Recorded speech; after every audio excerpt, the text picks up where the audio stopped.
Namaste.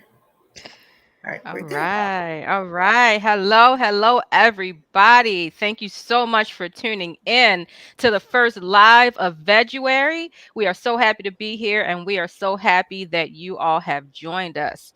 I am Brenda Sanders. I am the founder and executive director of Afro-Vegan Society. And I just want to give the rest of the team who are here the opportunity to go ahead and introduce themselves. Sure. So I'll go next. My name is Jessica, and I am the Director of Program Innovation at Afro-Vegan Society. Hi, I'm Lori Kim, and I am the ongoing programming manager here at Afro-Vegan Society. Peace, peace. My name is Ray, and I am the operations director. And my name is Danny, and I'm the Chief Marketing Strategist. Yeah, so we have a couple other staff members who are off screen handling the chat and some other logistics. I'm inside and another Jess, Jess Sanders, no relation. And so we just want to again say welcome and thank you all for tuning in. Welcome to Veguary, the Black History Month celebration. And we want to go ahead and just kick it off by talking a little bit about this session. This session is called Love It or Leave It Vegan Edition. And if you're not familiar with the concept of love it or leave it, we want to talk about being vegan, our experience as vegans, what we love, and the things that we could do without, right? And so it's all fun, it's all good. We are all happily vegan. We all love being vegan. We love when other people are vegan. And so this is just all for fun.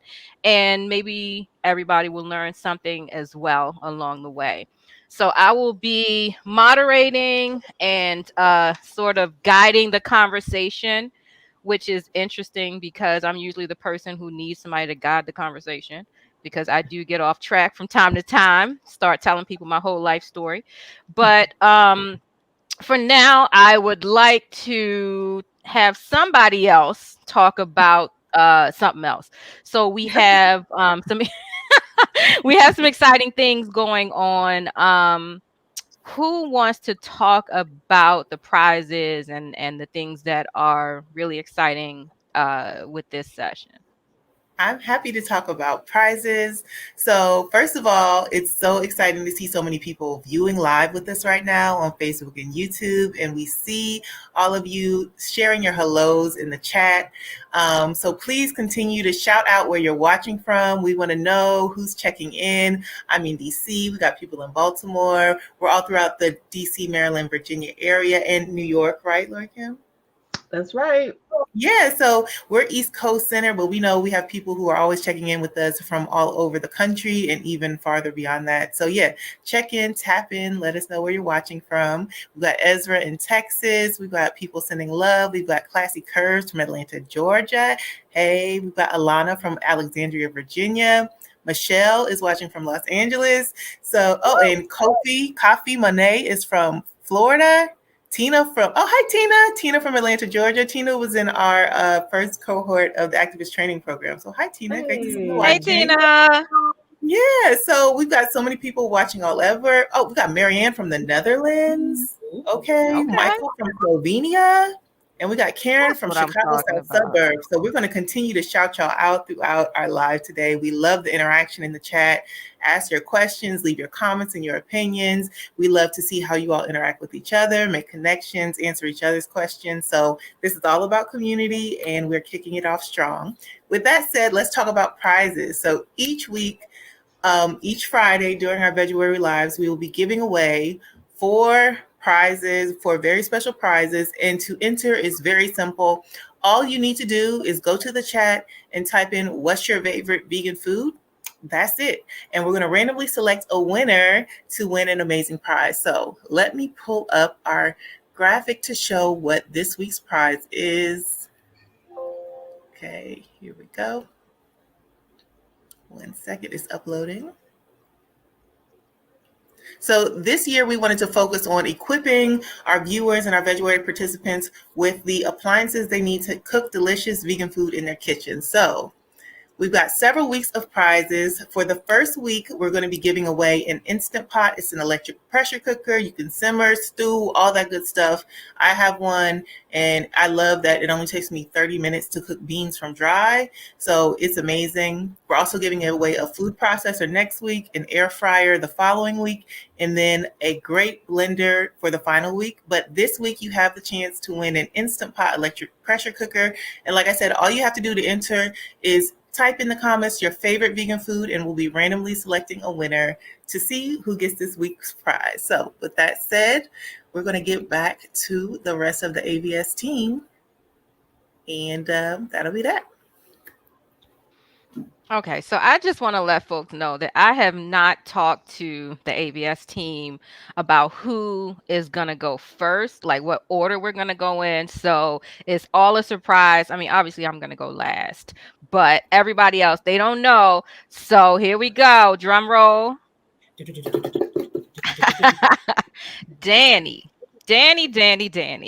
Yes, Have, so like your love it and leave it is so interesting. I would really appreciate if you would tell us and the audience what you love and what you would leave behind, what you would love to see left behind.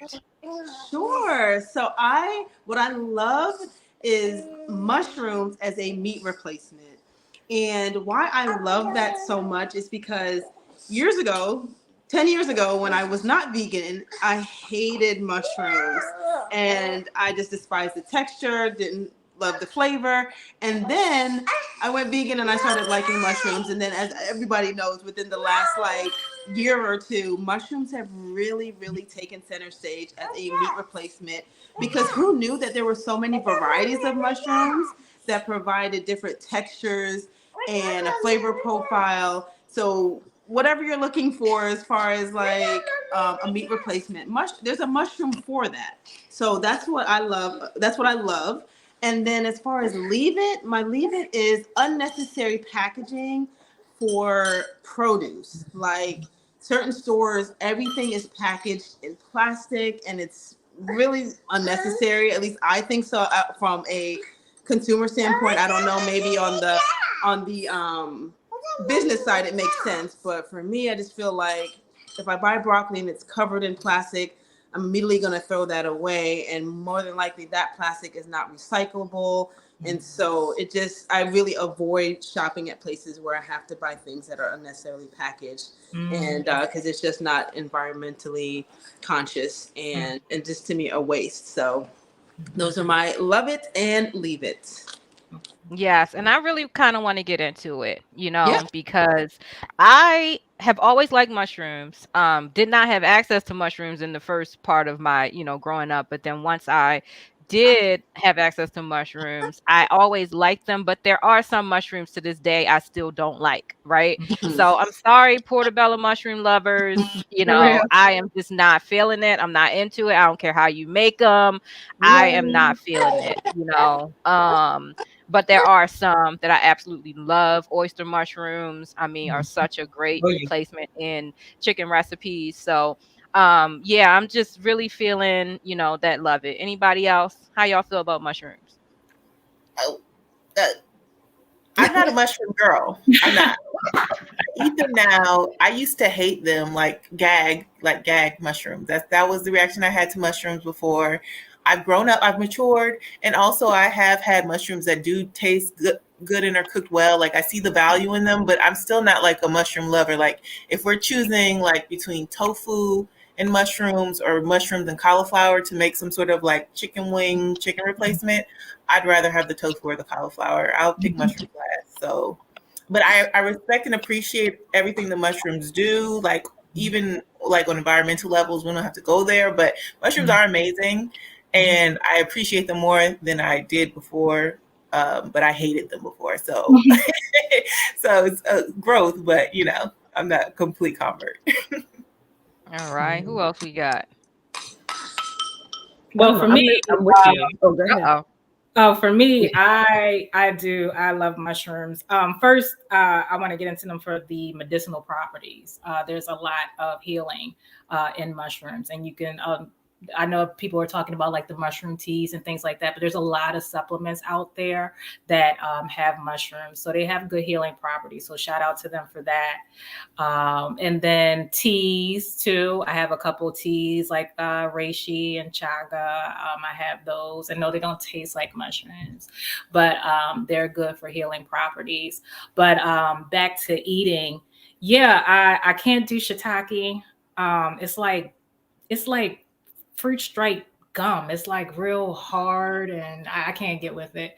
But most of the other mushrooms, I'm pretty good with. I had a significant other, him and his son, and he wasn't a fan of mushrooms, but I would chop them up real fine and put them in certain things. Like if I had like zucchini or something like that, and I just chop the mushrooms up real fine and slide them in there and season them up as you would do with anything.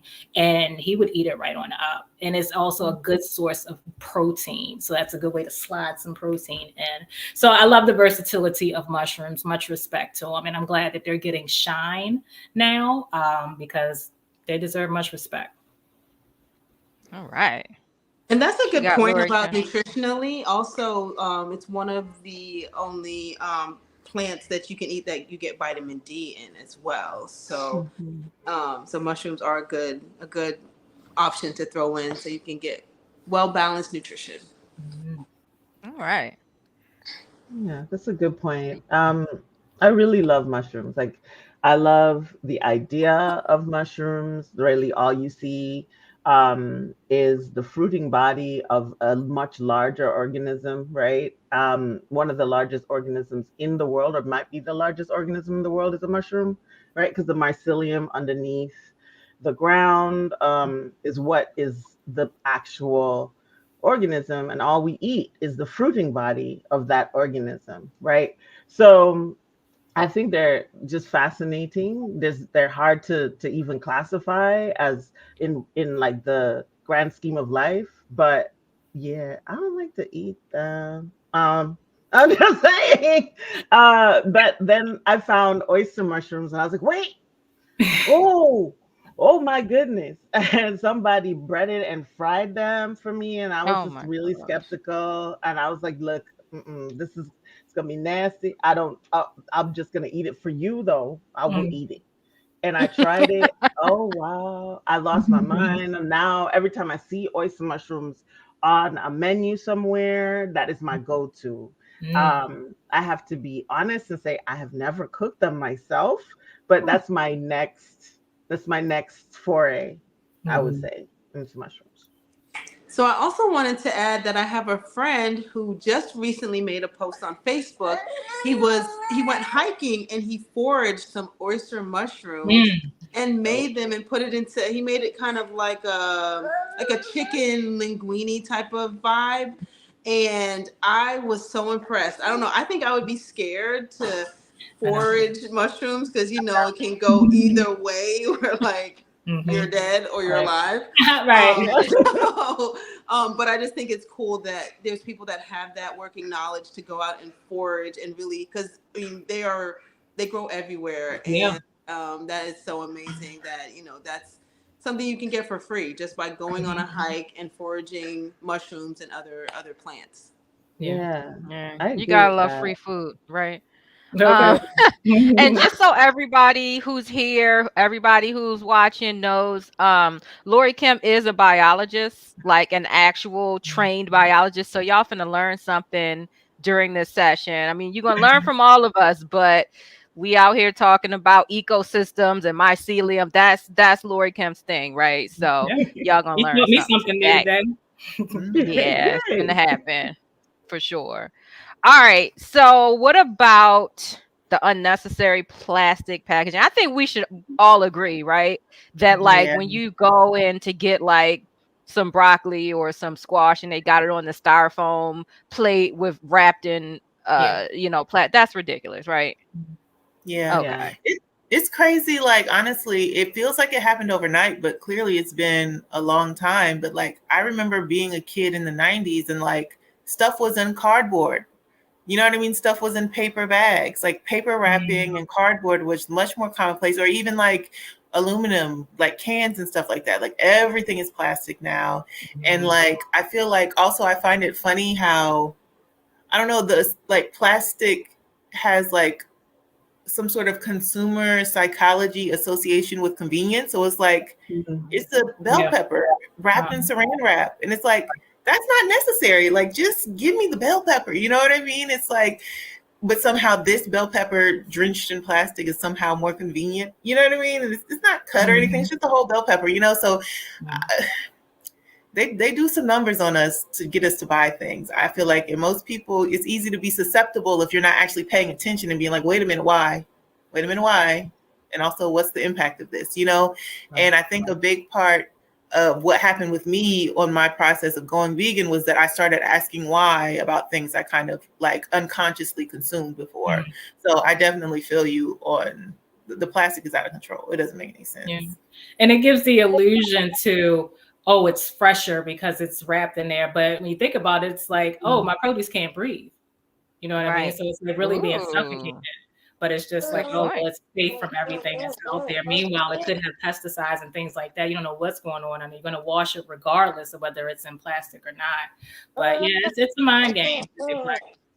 Yeah. No, that's so true about the produce breathing, because I know there's been times where I accidentally kept something in a bag too long and then it went bad because it didn't have that chance to breathe or had too much moisture trapped in the bag. So yeah, produce just needs to be free and out of plastic. I mean, it's free outside, well, right? free, So like, free, you know, free 99. oh, you mean free to breathe? Okay, I feel that. Both. So, yeah, Classy Curve says, "How do we know if a type of mushroom that we encounter in nature isn't poisonous?" Listen, Classy Curves, I would say that please get some training. There are wild foraging classes, books, like all kinds of ways for you to like be able to identify, because it is not a game out there. You know, there are some very poisonous mushrooms and other plants, and then there are some plants that look like other plants.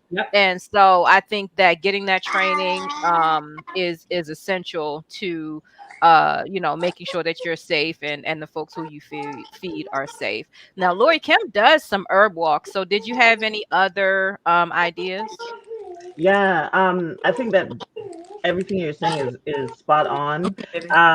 So one of the things that you may want to do is not only after you get trained, but if you decide to go out after you get this training, start with mushrooms that are really iconic, like a king bolete or you know, a oyster, chicken of the woods, lion's mane.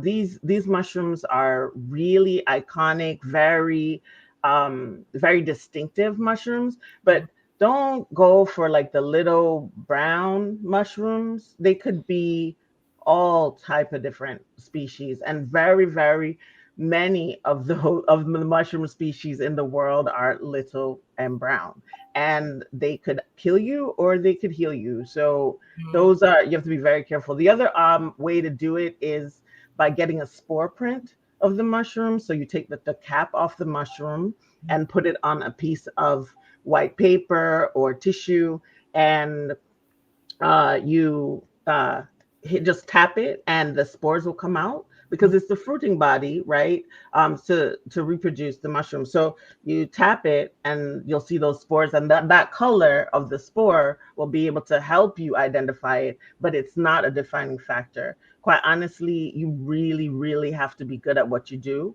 to do that. So I used to forage mushrooms back in the day, but I didn't eat them. I just gave them to people. It was just fun, the foraging. You try it, not me. Right. Yeah, I wasn't trying to eat those at all.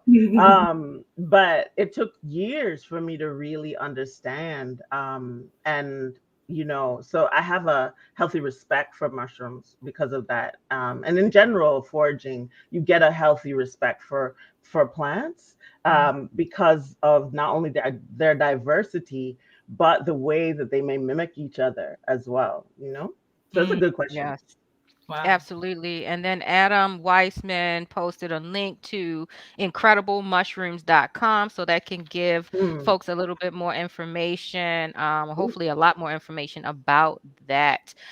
Karen Evans says that's why community gardens and farmers markets are Oh yeah. the go-to to eliminate plastics. And obviously that is a wonderful point. Mhm. So like, if you don't know about the community gardens and the farmers markets in your area, just do a search. Afro-Vegan Society has some resources on our website to help with locating community gardens. And yeah, I mean, get into it. If you want your produce to be local, if you don't want to increase, to support, these vegetables and fruits that have such a huge carbon footprint, you want to go local. So that is always important. Yes, so we're going to move on to the next person, which is going to be Lori Kim Alexander. I know, right?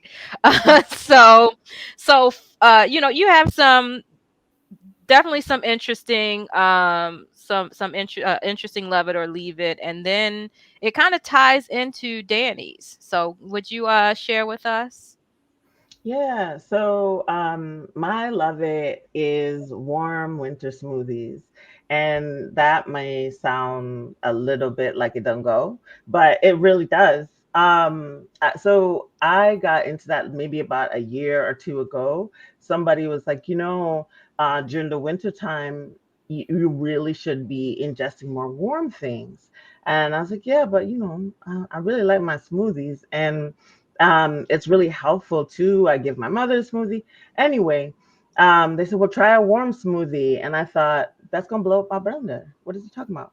So really what you can do is blend the smoothie and then, put it in a saucepan and heat it up a little bit. But also you want to have ingredients that are warming as well. So you could also have a cold smoothie with warming ingredients like ginger, turmeric, cinnamon, any spices like that. There's all different kinds of recipes out there for that as well.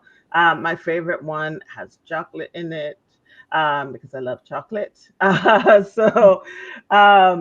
And then my leave it is not washing your produce. I just feel like I know a lot of people who just like, you want to eat it right away. You want to hurry up and cook. But seriously, there's a lot of pesticides around. COVID is going around. And also, a lot of times there's dirt and sometimes little friends in there. You know, you kind of want to wash that out. No matter, there's no amount of time that you're saving that is worth it. Yeah, so those are my love it and leave it. Yeah, and I've All seen this right. with people talking about don't wash mushrooms. I'm like, what? You No, literally, wash you can them. see the dirt. You can see the dirt. Like, Yes. Oh my gosh. Also, this is a food nerd fact, but I watch America's Test Kitchen. It's like a show on PBS where they literally yeah. test appliances, test cooking methods, pick the best one. So they literally did one about mushrooms, and the reason people don't wash mushrooms is because the mushrooms retain the water and makes them soggy or something. But they literally did a test and let the mushrooms soak in water for like 30 minutes and was like, the mushrooms are not retaining any moisture. That's a myth. Mhm. Wash your mushrooms off. So wash your mushrooms. It's fine. That's just a myth. You can Okay. wash. All right. Yeah. Yeah, I fell for it. When people say, you got to wipe the mushrooms. You don't wash the mushrooms because they'll absorb the water. So all these years I've been wiping mushrooms. I'm so sorry. I wish I had seen that PBS special. Oh, Go ahead, Danny. Yeah, I was gonna say, you should also soak most of those or most of your produce, because just like rinsing it, washing it under the water mhm. it's okay, but when you soak it like in a bath with maybe some vinegar and some baking soda, and you let it soak for 20 minutes, and then you strain that, take everything out, and you see what sediment is in the bottom of your sink, you will be like, oh, Right. I was gonna eat all that, because it can be just a lot of like things that just grains of who knows what it is, but by soaking them and allowing them to really soak in a bath for like 20 minutes, 15 minutes makes a world of a difference. And just do that. I like to do it as soon as I get home from the grocery store, so that everything in my fridge is ready to eat. Nice. And I don't have to like wash or soak right before I'm gonna eat my food or cook with it. Good tip. It is. Wow. So I am learning a lot. Because I was just like a rinse it under the faucet kind of person. So I'm absorbing this information, y'all. I really appreciate this. So let's get into it. Warm winter smoothies, and also warming, I assume, winter smoothies, as you were saying about like the ginger, and the turmeric and the cinnamon. I had never heard of this. And the idea of blending a smoothie and then putting it in a saucepan and then like heating it up a little bit, that seems like a lot of steps. But I'm gonna turn it over to the rest of the team. I'm not saying I wouldn't consume it if somebody else did that for me every time, but I just don't know if I'm going to do all those steps. So what do y'all think about the warm winter smoothies? So I personally never tried a warm winter smoothie, but I personally relate to, as someone who loves fruit and loves smoothies in the winter. I just don't crave them because it's too cold, and so I do gravitate more towards eating like quinoa porridge, and then like simmering some apples with ginger and cinnamon, and like getting my fruit in with my porridge that way. So I'm eating like warm fruit, so I still get the fruit in, or like even warm blueberries, but like taking my frozen fruit and heating it up and then adding it to my porridge essentially, or even like chia pudding, but it's just like something warm and I still get the fruit in. So I do resonate with the need for like to eat warm stuff in cold weather, because as much as I love icy cold fruity stuff, like once probably mid-November hits, I just can't bring myself to make them, and I'll make them every day otherwise outside of like the winter months. So that's an interesting approach. And I can think, as a lazy girl, maybe another way to warm your smoothie up is to like use your electric tea kettle and just add some warm water into the smoothie after you blend it up, and then stir it around, and that might bring the temperature up like a little bit quicker. All right, I can see that. Thank you for that. You Who know else we what? got? People in the comments, let us know. I know that I'm going to request Lori, Kim, and Jess to give me some recipes, so maybe we can throw those up on the website. Anybody want to try out some quinoa porridge or some warm smoothies? Let us know in the comments if you're interested. We can definitely throw those up on the website for you. I know I'm getting them, so I'm just saying I could share the wealth. Now, I've never had a warm winter smoothie, but when you were talking about the ingredients, I was trying to think like, because I can't imagine doing like a green smoothie or like the regular fruit smoothies that I have that would be like to warm that. But I was thinking maybe something that was with banana and maybe some cacao and, like you said, cinnamon and nutmeg and more like, I guess something I would have maybe for dessert, like that. But because I could see like the chocolatey warm banana, that sounds really good. So maybe I'll do that, because I do smoothies all year round, even though it's cold, and then I'm over here shivering like, oh my God, it's so cold, I gotta turn the heat up. And I know, like, according to like Eastern medicine, we should not be eating cold foods in the winter, but I just love my smoothies so much. But I'm thankful for you sharing that, because I can now try to incorporate that. And I like the idea, Jess, as far as putting warm water in. And you could even put warm water in when you blend it, because I usually use water anyways as the base of my smoothies. So that might be an awesome way just to get it warm off top. Yeah, it is. It works. That works too. Other than putting it in a pan. Yes, I wanted to say thank you, Karen Evans, for coming and hanging out with us for a little while. She's saying she's got to go. She'll catch the replay. Karen. So bye, Karen. And so Audrey Timmons says, my daughter found a worm in her canned black beans that she purchased at Trader Joe's. A lot of recipes call for canned beans. Do you all use canned beans? I used to use canned beans a lot because it's convenient, but I have an Instant Pot now, so not really, because it's so fast to cook beans. Like the pressure cooker changed the game for me. And I love beans, so like as many as I cooked is how many I will eat. Like, so I easily will use like a whole 1-2 pound bag of beans and be like, all right, I got beans for the week. Like, I don't want to talk about beans too much right now, but yeah, canned are getting more expensive too. Like, I distinctly remember being able to buy canned beans from Aldi for like 39 cents a can, and then 59 cents a can, and now they're like 85 cents a can. And that's not like a huge amount compared to other stores, but it's too high. Like, for me, I'm just like, I can't reconcile that when like you can get 1 or 2 pounds for like $1.99. Like, the math, this it doesn't math for me. So I try to stick to dry whenever possible.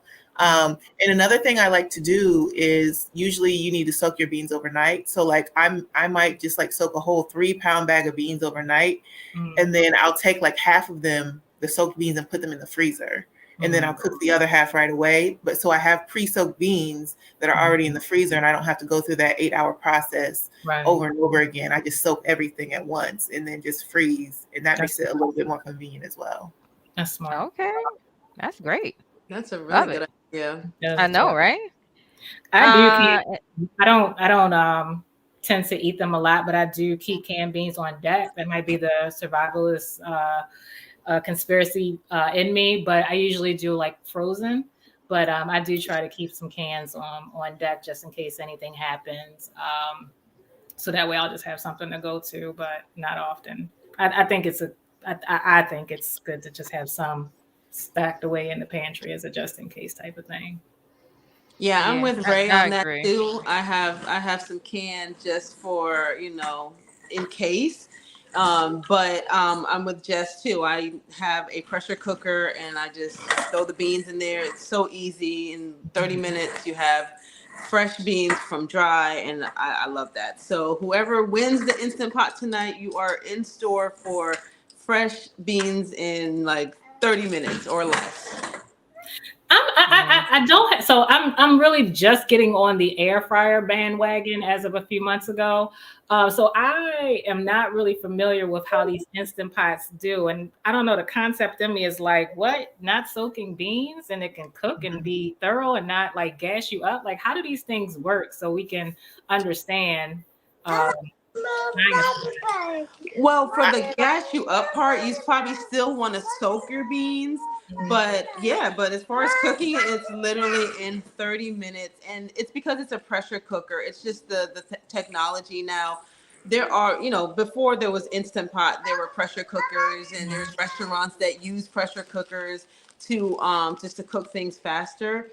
But it's the way that the pressure, I don't really know the technology, but I just know that because all of the, I guess, moisture and everything is trapped inside of the machine, it helps to speed up the cooking process.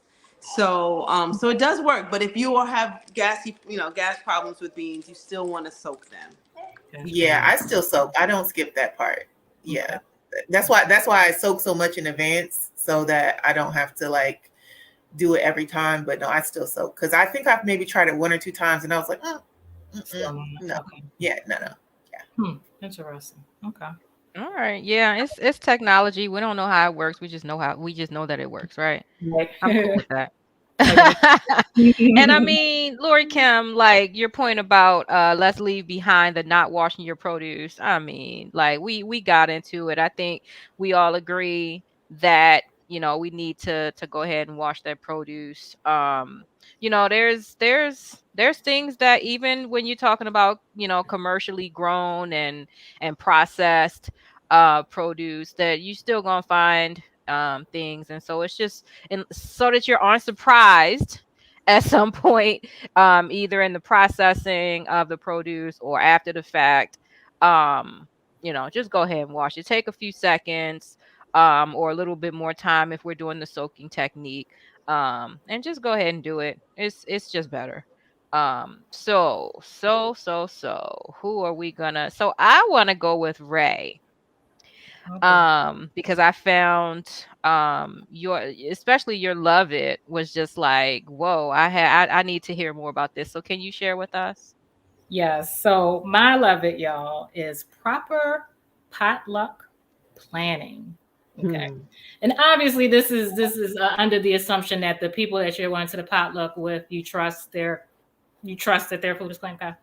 But I think it's important to know, or at least set the boundaries for your dish. You can have control over that. And when you have a bunch of dishes together and people don't necessarily know your eating lifestyle, things that they can throw together and say, oh, well, you can eat this, right? And it might have something like butter in it or something. And you don't find out until maybe you have the bubble guts later on, like, what did I eat? What did I eat? And people won't think that things are harmful. So it's always good to bring your own.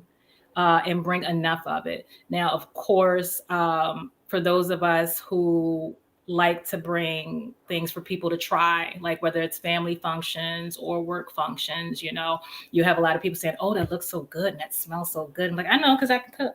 But, they want to kind of get there, taste it. And then, you turn around for a second and your food's almost gone, but there's nothing there that you can eat. So everyone's not only getting your food, but getting their food. And you're sitting up there like, well, does anybody have like a potato chip or something I can eat? So you got to look out for number one first, especially if you put your labor into it. So you definitely want to make sure that if you're going to bring something that's large enough to share, that you're either going to have some of your own that's on the side or get yours first. And I'm one of those type of people that, especially if you cook with love, you want to make sure that everyone's fed and then you wait to go ahead and get yours. Not when it comes to these type of things. You got to be selfish because, again, you don't want to be the one sitting up there hungry and everybody else is eating not only your food, but their food, and they're going with full bellies and you're going with a rumbling one. So make sure that you plan ahead. Some people may say, well, I'm just going to bring my own food and that's it, which is fine. However, I think when you want to spread the goodness and the benefits of a vegan plant-based lifestyle, you want to share the wealth. You can show people a lot better than you can tell them. So you bring these dishes and you've got all these nice colors and smells are good because, of course, you use seasoning. So, they're very attractive dishes and people are going to want to try it. And even though they're going to have their own, because some people want that safety of having their type of food, even though they can get full off of your type of food, you still want to make sure that you have enough for yourself, but also for them. So you can say, see, you can have this type of food and it can satisfy you and it tastes delicious. So you can help dispel myths. And then maybe the next time around, they might say, well, I might still bring my own food, but I'm definitely going to try whatever you fix. And then next thing you know, at the next potluck, they're going to say, hey, can you make sure you bring this and bring that? My little sister, she's plant-based now. And one of the things that I used to fix before I transitioned was greens. I would put like the animal products and the seasoning in there. So one of the first things I had to make sure that I got right, honey, was my greens. Okay. So come holidays, I mastered greens. I would put, I'll tell y'all some trade secrets. I would put liquid smoke, and I'd put some turbinado type of sugar in there. And it'll give you that smoky flavor that you might be used to with greens. And I'll tell you another trade secret too. It's all about seasoning your onions. So you want to start sauteing your onions first, get that seasoning in there, get that nice smokiness going. And then the greens will take part of the flavor from the onions and it'll like fulfill it. And you can even, like, if you're used to putting hot sauce on your greens, you can even put a little bit of cayenne or maybe chop up a little pepper with the onions and then take it out and let it flavor the pot. Everywhere that I have taken my greens, people love them. And the same thing with my sister. She had around the holidays, she did a potluck, and there was another person that made greens and it had meat products in there. They left his alone. My sister's pot was done. And then they not only requested it for the next holiday potluck, because there were 2 holiday potlucks. So they requested not only after they had the Thanksgiving one, they requested it for the Christmas one. So and she was happy to do it because she wanted to show them, like, look, you don't need to have an animal in your plate in order for you to eat good. So yeah, that's proper potluck planning. You know, if you want to be selfish, that's okay to make sure that you get fed. But if you have the resources, share the wealth. Share the wealth. Just make sure you look out for number one first so that you can have a full belly as well. So yeah, that was that. Okay. Now what did I put for, oh, I remember. For my leave it. Okay. So for my leave it is, and this can be a little bit of controversy. There's a lot of food shaming going on. And I hate to see it. And I kind of, when I see it on social media, I kind of step away from those conversations. But there's a lot of shaming that comes from, well, why are you calling it a burger if it's not a burger? And I'm sick of people calling cauliflower chicken and things like that. There's a lot of hate that's coming our way. When we just want to be, listen, I'm not in someone's place saying like, that looks disgusting. And did you know that you can get cholesterol from, listen. I'm not trying to shove my food down someone's throat because I'm hungry. I like to eat. So why are you shaming and judging my plate and what I call my plate? I mean, after we start chewing and it goes down the digestive system, it's what I eat is coming out of my body. What you eat is coming out of yours. So I want things to be left behind about judging what's on people's plates, calling, talking about what a term is and why do you call it that and this, that, and the other. The thing is, you ask me why I call what I'm eating a certain thing when I'm eating it. It's not going down my throat and transferring to your body and you taking offense to what it was called, So if you are one of those people that, would look at certain things and be like, I'll try it, but I'm not calling it a this or I'm not calling it a that. Does it really matter? It's all about the goodness that it's going to do on the inside. I don't think that your intestines are going to digest it differently if you called it a piece of cauliflower versus a piece of chicken. And it was still a cauliflower. Either way, it's going to digest into your body, and your body's going to appreciate the nutrients, not the names. So that was my love it or my leave it. I love that. Your body is going to appreciate the nutrients, not the names. I might have to quote you on that. So yeah, proper potluck planning. Now I wasn't sure if you were talking about like vegan potlucks, because like that's all I've known for the last 25 years is vegan potlucks. So you're saying when folks go into a mixed group and you're the vegan, you're bringing vegan food. I think we've all experienced how the people who aren't vegan will like eat up your food before you even have a chance to eat it. And it's on the one hand, you're like, well, that's great that you want to eat this plant-based food, right? But on the other hand, I'm still hungry. So like, what do y'all think about the proper potluck planning? Agree? Definitely. Yes. Yeah. Definitely agree.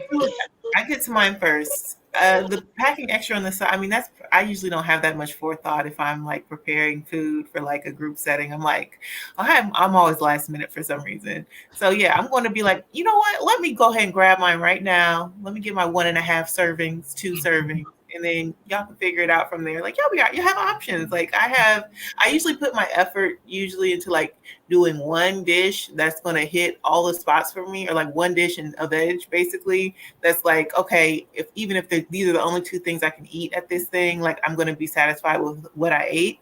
Mm-hmm. And so because I know it's going to be a complete, I'm like, yeah, I'm going to get mine. And then feel free to dabble. And it's wonderful. I didn't think you was gonna like it. Like, surprise. You know what I mean? Like, you're too kind. Feel free. I'll send you the recipe. Whatever. All that faux like humility and all that stuff. But yeah, I'm like, I'm about to knock their socks off, but I'm gonna get mine first. Basically, that's my goal. Covertly. Yeah, I was a complete opposite. I didn't know for a long time. I just would bring the food and be like, yes, everybody eats. Yes, I'll wait. And then I'd be like, oh, wow. So y'all didn't leave me none? Y'all noticed all I could eat, right? Oh, okay. You don't care about me. It's fine. It's fine.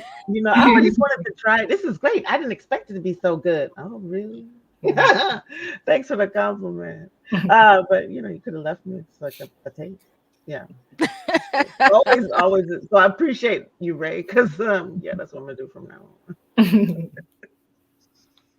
Yeah, what you think, Danny?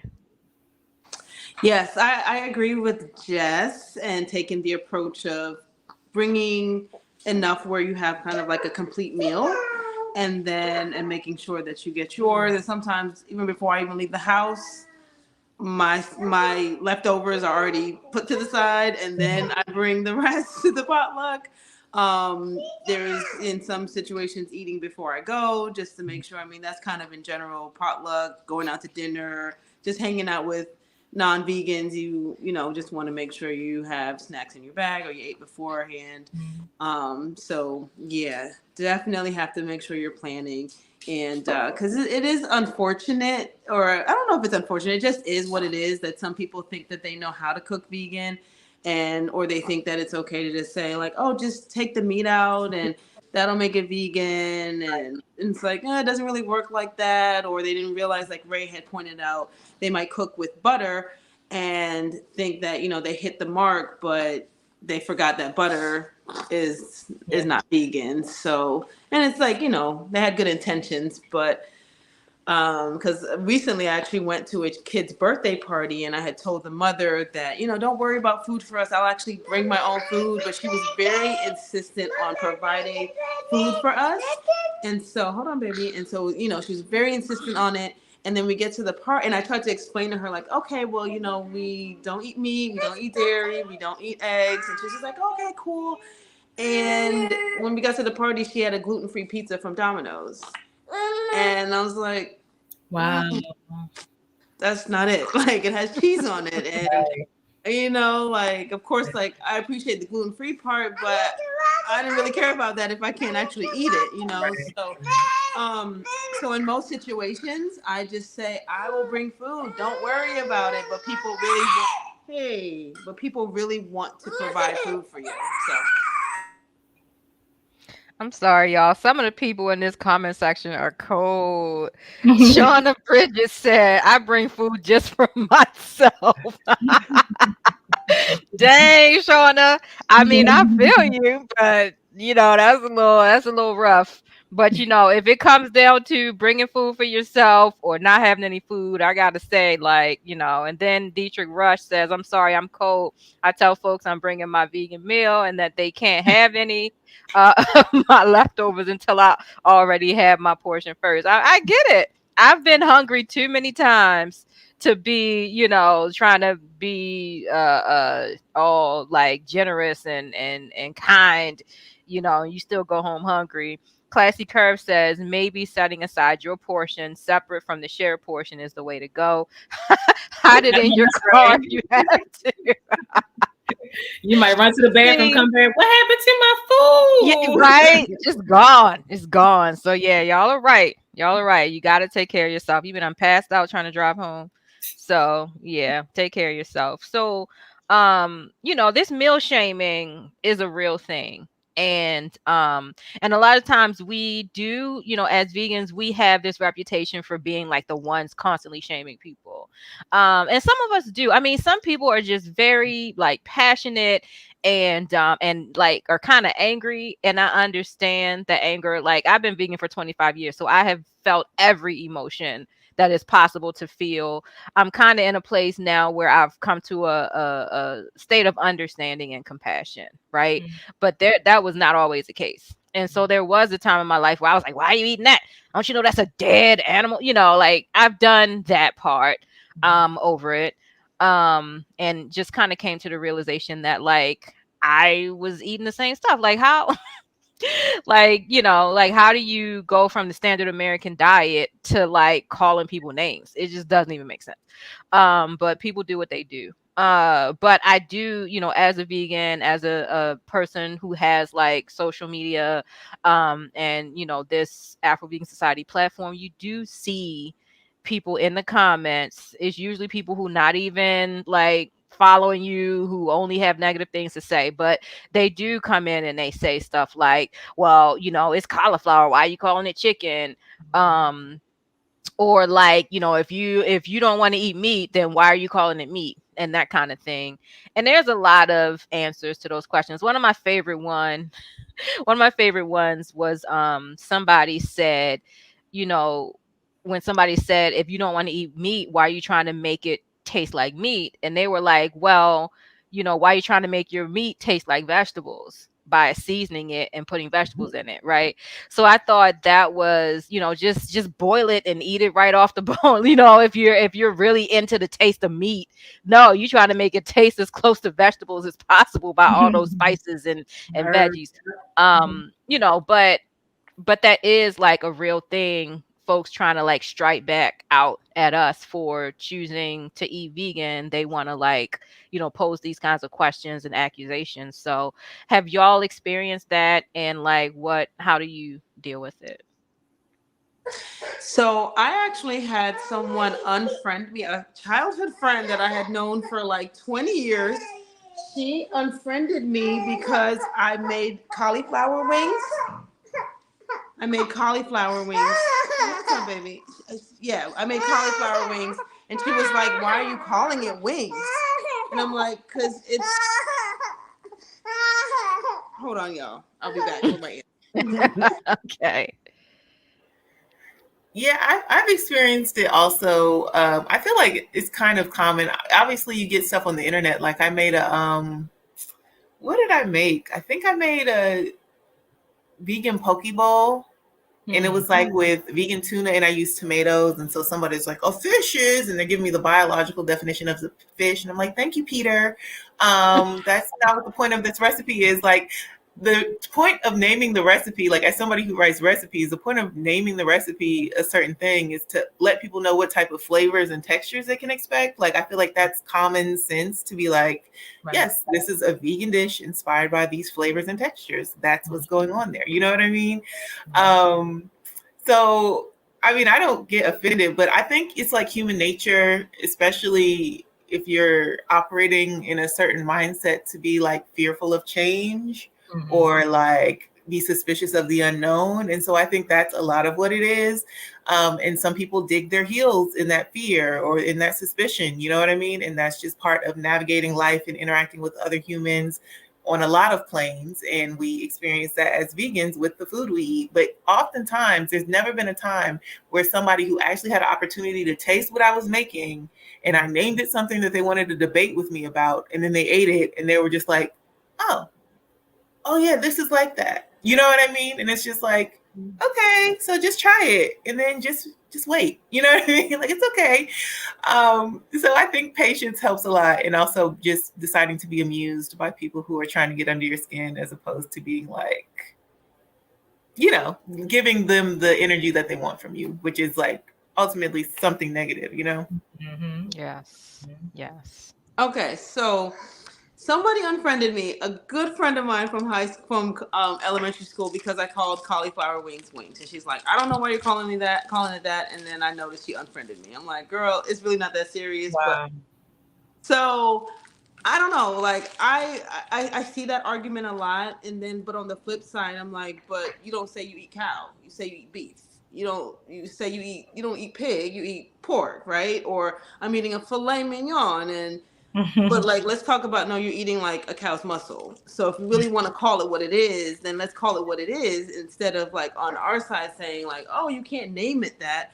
But again, like, it happens on both sides and no one's judging or saying anything about when it's done like from the omnivore perspective. But I feel like people just want to find a way to be offended or to keep things maybe sacred to themselves. And like, you can't call it that because you're no longer a part of our squad. And so don't be calling your cauliflower chicken because you don't eat what we eat. So I don't know. I just think that we just need to give each other grace and just have fun with it. Because again, like what Ray was saying earlier, what you eat comes out of you, and what I eat, I think Jay-Z said it best, what you eat don't make me boo. And so so it's like, why are you worried about what I'm putting into my mouth or even what I'm calling it? So because either way, like, once you taste it, like Jess said, you're gonna like it. It's gonna be good, and you're going to get it. So it's just really more of like an understanding of why we do what we do, especially for, I think especially for our community, because we, for those that are transitioning, especially those that have been out in the field and you're doing those cooking demos and presenting it to people, they want to eat something that's familiar. I Mm-hmm. brought hummus and other healthy things to a cooking demo in Southeast DC, and they looked at me like, I don't eat healthy. I don't even want to try it. But then I bring some fried cauliflower wings, and they're like, okay, this is good. I can do this, you Yeah. know? So you really got to meet people where they're at, and people have to understand that there is a purpose behind why things are named the way that they are. And then that should just simply be okay. Absolutely. Anybody else want to speak on the meal shaming?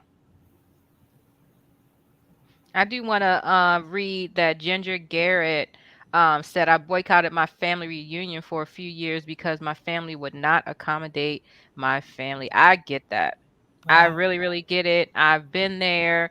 And especially when there's like animosity, like people, even if it's just jokes, right? Like so-called jokes, like Mhm. when you're bringing children around that and they're getting teased and, like that kind of thing, that kind of stuff can leave a mark, and everybody thinks it's all jokes, but at the same time, people rarely go vegan for bad reasons.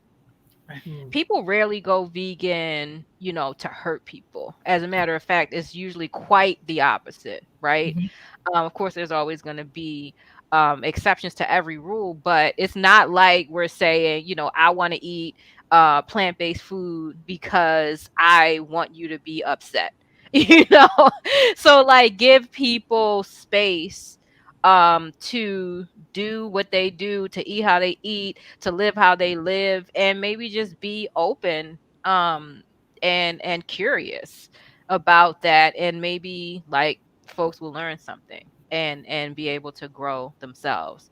And so, we as vegans, we do have to pull up patience oftentimes, which we it's not always easy to do. But anybody that's doing something radical, something revolutionary, something different, Mhm. there's a certain level of patience that you're Yes. going to have, especially with your friends and family, Mhm. who just haven't gotten used to the idea of this change. Right. So I would say that I will move on because Jessica Carter has some interesting things to say. And so I'm really looking forward to hearing, your love it or leave it and your explanation. Okay, so actually, this question that was just on screen is a good segue into my love it, and my love it is the versatility of beans. Um, I was already, y'all know I like beans already based off of what I was saying earlier in the live, but beans were one of the first foods that I really got comfortable with making a lot of different ways, because I went vegan in 2016, but I started eating plant-based food and, phasing animal products out of my diet in 2011. It was like a gradual process for me. Mhm. And a lot of the food that I was cooking, I was trying out different global recipes, a lot of like Indian food, a lot of like West African recipes, East African recipes. And so that's one of the main things I love about beans, is that beans are present in so many different cultures, and there's so many different dishes and flavors that they can serve as a great vehicle for flavor and texture with. Mhm. Of course, I love that they're affordable. They're just so cheap. You know what I mean? Like beans are, and especially the more you buy, the higher volume you buy, the less expensive they get. I just love that about beans. They can be in my pantry for a couple years and they're still Okay. good. I mean, they're what are they called? Experience. What's that called? Expiration dates. They're Mhm. expiration dates, but we know they're just suggestions. Right. Beans are Mhm. fine. Beans are fine. They're Mhm. dry, they're safe, they're stable.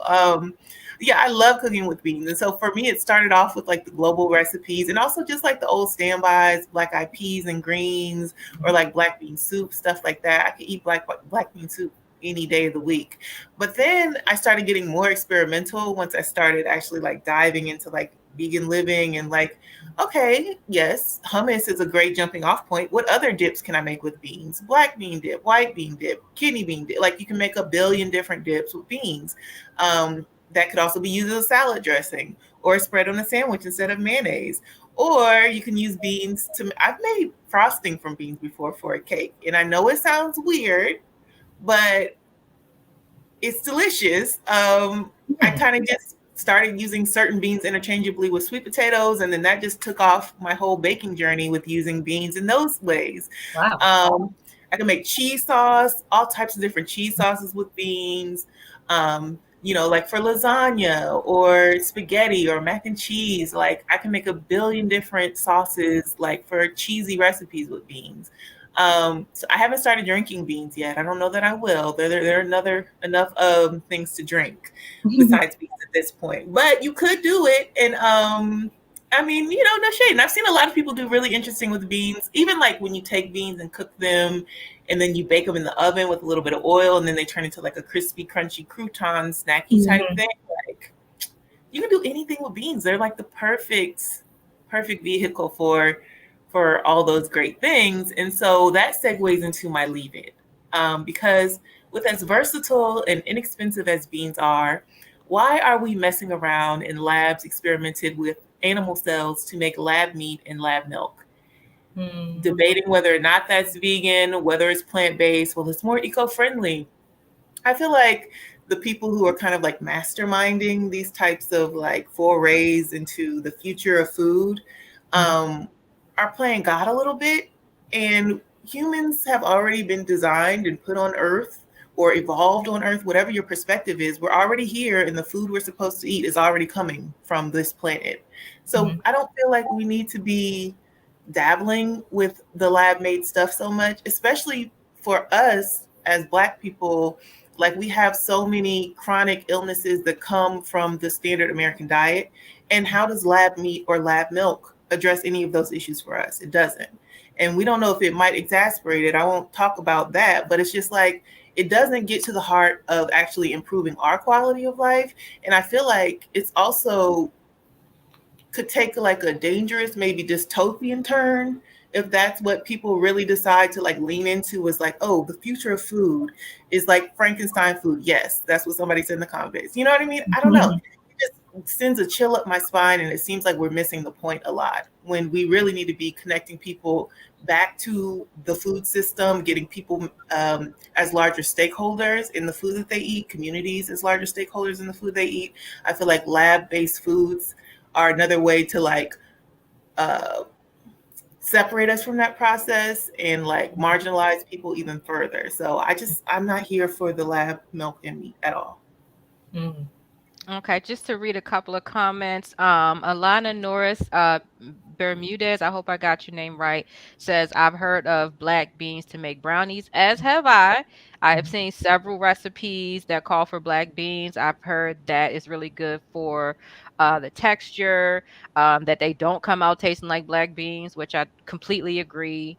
So folks need to be just open minded, and you would be surprised. You would be really really surprised. I've seen like the bean water, which is also called aquafaba, be used as a substitute for eggs, and it's perfect. Mhm. It's really quite perfect. It's just like that thick uh not juice, that thick kind of water that's in there with the beans, either when you cook the beans or with the can. Is such a good substitute for eggs. So Mhm. and then Audrey Timmons is saying that Jess should do a cookbook.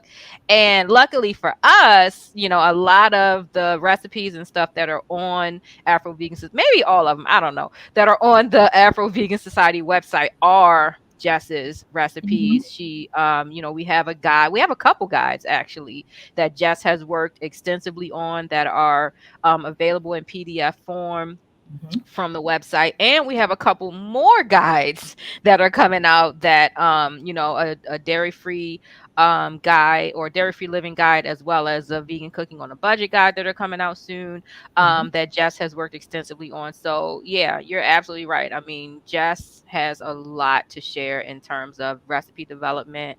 And then Danny, just real quick, if you could talk about your recipe development too, and then we are gonna move forward because we're getting close. So you have anything to share in terms of like your recipe development, and the resources that you might have available? Yeah, yeah. So I, over the years of going vegan, I have also really committed to developing recipes that mimicked what I ate as an omnivore, kind of going back to that the other question we had, but because I was an omnivore for 30 years of my life and I find comfort in the food that I ate. I just wanted to eat a healthier version of that. And so a lot of my old recipes before I went vegan, I just veganized them, and they are in my book, the Ready to Go Vegan book, which is a guide to helping people make the transition simple, affordable, and damn good. And I have some on my website as well. But I also wanted to touch on what Jess said about beans and just share that chickpeas, lentils, black beans, and kidneys are the most highest nutrient dense foods that you can eat. They're rich in fiber, rich in folate and protein. And also by eating beans, it helps to really like mitigate that post meal blood sugar spike. So if you really want to help to maintain your blood sugars by eating beans and incorporating those more into your meals throughout the week, really help to balance out your blood sugar levels if that is something that um, you're struggling with. All right. Mm. So I really wanted to just keep going and keep getting the input of the team. We're getting kind of low on time, and so I wanted to just make sure that we get to the last love it or leave it, which is my love it or leave it. Um and then we can, if we have the time, we can swing back around, have any thoughts, read any of your thoughts in the chat. But I just wanted to get this out, because I've been feeling it and I've been thinking it and I just want to get it out. So for my love it, I love when documentaries come out, right? Documentaries, docu-series come out that get people excited about plant-based eating, right? Because I've been doing this since 2011, so over 10 years. And there's ups and there's downs, there's spikes and there's like dips. And the thing that I like, my purpose on this planet is to help people to transition to plant-based eating and vegan living, right? And so I'm one of those people that found my purpose, and I feel really blessed to have found my purpose. And so this work is very serious to me. And so when these like high points of interest happen, I'm always very, very exciting. Right now is an exciting time because You Are What You Eat just came out on Netflix, and it's just like people are just like, I want to hear about this vegan thing, and it's wonderful. And I'm very excited. It's also called The Twin Experiment. So, for folks who haven't checked that out, I would definitely recommend that folks check it out. Whether or not there, may be a few things in there that are kind of like, which I've heard, from some people who are like, I didn't like the certain part and that's totally understandable. But the fact that so many people, and especially so many people from our community, are just really, really interested in finding out more about plant-based eating and really rethinking, the standard American diet, that just excites me so much. And that also leads into, oh, thank you, Raven. I'm very inspirational. Ooh, ooh. So are you. Um, so there's also a documentary film that was done by John Lewis, Badass Vegan, that is so important. And it just so happens that it is free right now on the website. It's called I'm sorry, it's not called that. It's called They're Trying to Kill Us, which is even more like intriguing, right? They're trying to kill us. Who is they? And who they trying to kill? Us. That's who. And so, this film just follows John, through his upbringing in Ferguson, Missouri, and like his whole journey towards becoming the badass vegan. And it's I'm featured in the film. A lot of other heavy hitters, like amazing people, trailblazers, trendsetters, musicians, actors are in the film. I am like honored to be featured in the film, and I'm forever grateful. And it's just such an important film, and it's just available, so for Black History Month, 29 days of just like you can watch this film. And so I'm really thankful for the film. And oh great, you're gonna watch tomorrow, Dietrich Rush. Awesome, do it. And share it with friends, share it with family members, share it with co-workers, the person in the apartment next door that has some kind of health issue. Or if you're just a conspiracy theorist and they're trying to kill us, watch this film, because it's so enlightening, it's so inspiring, it's so like powerful. It's such a powerful film. They're trying to kill us. The website, they're trying to kill us.com, I'm pretty sure, right? And look, it's free. It's not always going to be free. And so, go check it out. There's information about it on the Afro-Vegan Society website. You have to see it at least once. Yes. We all have to see it at least once. Yes. And so, like I cannot recommend this film more. Yes. And then for my leave it, and we can like, start wrapping it up. It is like the milestone of the vegan experience. It like every single one of us has had this experience, and every single one of us is tired. So my leave it is the most annoying question that vegans get asked. What about your protein? Yes. What about your protein? The protein. I am really concerned about your protein. I'm worried about your protein. I'm not worried about nothing else except for your protein. Even though protein is just a nutrient that is in the plant kingdom, that, it must be in the plant kingdom because there's so many herbivores that we then turn around and eat, right? That just eat plants. So it exists out there. So it's in plants. There are tons of plants that have protein. Google it. If you need, I mean, we have information on our website, but truly, just, it's okay. I have yet to meet a vegan. I haven't met all the vegans. I've met a lot of the vegans, but I haven't met all of them. But one thing I can tell you, I have never met a vegan who was low in protein, who just had a protein deficiency and was about to keel over and die because they didn't have enough protein. I've been vegan for 25 years. I have never in my life been deficient in protein. So please stop.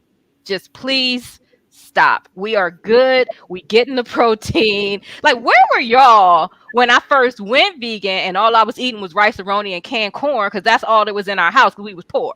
Where were y'all at worried about my protein back then? That's when I needed to be worried about my protein, because I was eating rice-a-roni and corn.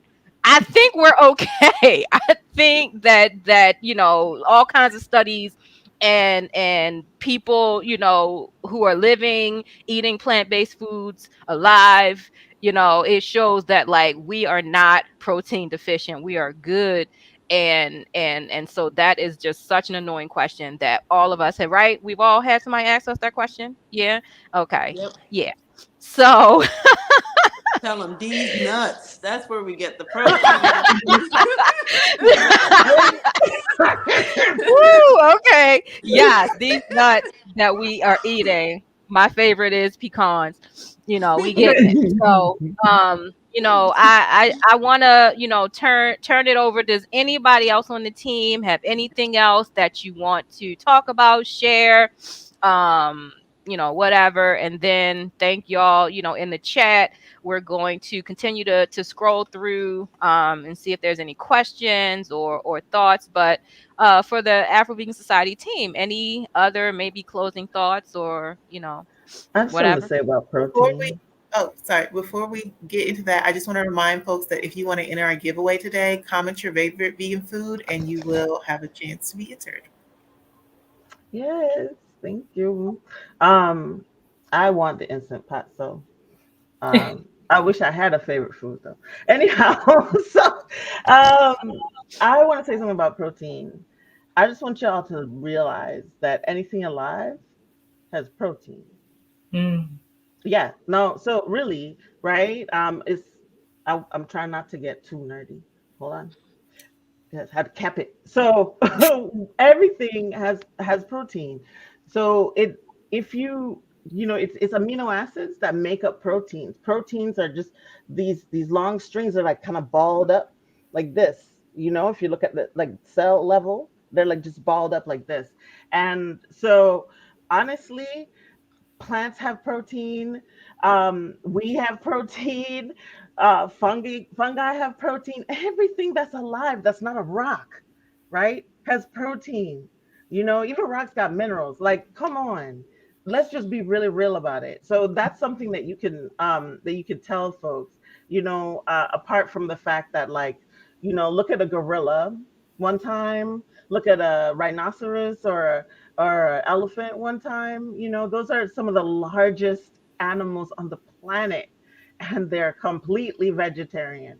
But Mhm. yes, just remember everything alive has protein. Mhm. Nice. Mhm. Any other wonderful thoughts on anything? Well, I did want to just let everyone know, if you are watching, wherever you're watching from, be sure to follow Afro-Vegan Society on all of our social media platforms. We are on Facebook, Instagram, Twitter, Threads, um, TikTok, YouTube, of course. So just make sure you are following and engaging with us, because we are just sharing valuable content across all the boards. And this Veguary, please consider supporting or joining our support group if you have questions and need support and have like more questions like what we're talking about here and want to keep the conversation going. Our support group is a great place on Facebook to get that. So if you go to I think it's facebook.com/groups/AVS support. Cool, cool, cool. Oh, there it is. There it is. And I just want to just remind people too about the many resources Brenda mentioned earlier about the community farm directory. We have that on our resources tab. Make sure you check that out. You heard a lot of great recipe ideas. You can check those out on our website. And even if you're trying to look for something quick, we do have a search bar, so you can go and type in beans and come up with some bean recipes in our search engine. We were talking a lot about black eyed peas and greens and things like that. And even though we're past the holiday season, we do have our holiday ebook, which has a lot of great recipes in there, just in case you get a hankering for them, because someone did say that black eyed peas are for all year round. I guess Amazon is working late for all year round. So, maybe they want some recipes. Definitely check out the holiday ebooks that we have in store. And we are coming out, as Brenda mentioned, with some more downloadable ebooks that are full of recipes. You don't have to go through this alone. You can find inspiration. We're here to help. Yes. I just Thank wanted to you. say that after listening to all of the love it and leave it's and seeing everyone's comments, that there are clearly challenges, especially when you're first starting to go vegan, but I feel like the benefits and what there is to love far, far, far outweighs the challenges and what we want to leave behind. So I hope folks just took away from that like, even though we might have some similar challenges or whatever, like the benefits of plant-based eating and vegan living far, far, far outweigh the challenges. And like, it's worth it to make that uncomfortable or difficult change, or maybe it's easy for you, you know what I'm saying, but it's worth it to just like make that shift, because I don't know, the world opens up, your experiences open up in a different way that you're then more than just what you're eating and what you're consuming. Like I feel like your worldview really changes, and your perception of yourself and all these things really switches up if you're really open during the process and you're focused on like what you have to gain from it, as opposed to like what you're losing or what's hard about it. Yeah. Yes, yes, yes. And I Anybody have else? one Because more I have thing to a. say. I'm sorry. I have one more thing to say. If you feel like you're like on the cliff but not ready to take that jump, make sure you watch They're Trying to Kill Us. That'll make you like jump over with your arms out like I'm ready. Absolutely, absolutely. I just have a few words to close. Anybody else, have any on the team have any thoughts or anything you want to share? After you close out or before, I can announce the giveaway winner. So just let me know what you prefer. How about now? I want to Okay. know who wins. I want. All Let's right. do it. Well, imaginary drum roll, please. Our winner for today is Alana Norris Bermudez. So, congratulations Woo! for watching. If you are, please send an email to afrovegansociety@gmail.com. Yes, you see the comment. Type in the subject Veguary Week 1 winner, and then include your contact, mailing address, and your first and last name. And we're going to get your prize shipped out to you at the conclusion of Veguary. Thank you so much to everyone who has commented and participated this evening. There'll be 3 more chances to win on our live streams, but so many more chances to win over on our socials and our Facebook group, on Instagram, via email. We got all kinds of giveaways going on. So stay engaged, stay participating, and you too can win a chance to win an amazing prize as a part of Veguary. So congratulations again, Alana. Yes. And listen, we have so many other giveaways. I mean, those 4 that we had on the screen earlier, those are for specifically these Friday lives, but we have, you know, books, we have food, we have oh my gosh, Dr. Bronner's, we have a variety pack of stuff, like a whole gift basket. There's just going to be so much that we're so thankful to the folks who are participating, and we want to give back. So that is what we're doing. And I just wanted to say, to finish up, that as the founder and executive director, and just the person who's been in the trenches, but and it's hard, but loving it, this work, I would like to ask a favor from the folks who are participating. And that is not only just go and, like, share, subscribe, follow, and all of that stuff. That is certainly something that we really sincerely and desperately need people to do. But share this wonderful resource with others. We are here to help people. That is what we do. We are here to provide free resources, which is rare in and of itself. We are doing this from the heart. We are doing this as a labor of love. Tell people about it. Don't keep us a secret. We don't want to be anybody's best kept secret. We want everybody to know who we are, what we're doing, what kind of resources we have available, and to bring them into the community, bring them into the fold. We're all about community, networking, lifting people up, and just being there for people. So that is our request, that is our wish, that is our hope. And this has been a wonderful experience. Hopefully y'all had fun too. I certainly did. And we're gonna just keep cutting up every Friday this month, so stay tuned. We're gonna have like some fun. We got more fun activities planned, and honestly, we really, really, really appreciate you all, always. Absolutely. So on that note, I think that we can go ahead and close this one out and just look forward to the next live. Thanks for watching, everybody. Bye. Watch the movie this Bye. weekend. Yes, they're trying to kill us. Watch it.